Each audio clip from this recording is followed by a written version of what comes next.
ছোট থেকেই অভিজাত পরিবারে বড় হওয়া, যাকে বলিউডের নবাব বলে ডাকা হয়। বড় পরিবারের আদব কায়দাতেই অভ্যস্ত পতৌদি পরিবারের নবাব বলিউড অভিনেতা সাইফ আলী খান।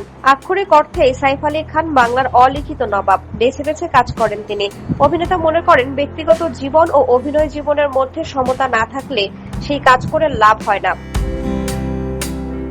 শুক্রবার সাইফ আলী খান অভিনীত সিরিজ কর্তব্য মুক্তি পেয়েছে। তার আগে অভিনেতা বলেন, পেশাগত জীবনে অনেক ত্যাগ করেছেন তিনি, যার মূল্য দিতে হয়েছে বাস্তব জীবনে। এই অভিনেতা বলেন, কর্মজীবন অনেকটা পর্বতারোহণের মতো। বাড়িটা হলো তার কাছে বেস ক্যাম্প, যেখানে খানিক জিরিয়ে নেওয়া যায় এবং ক্লান্তি দূর করা যায়। তিনি বলেন, পর্বতারোহণে খুব বেশি সময় নষ্ট করা উচিত নয়, তা না হলে বেস ক্যাম্পটা উধাও হয়ে যেতে পারে। যদিও এর আগে সাইফ আলী খানের এ ভাবনা কখনো ছিল না।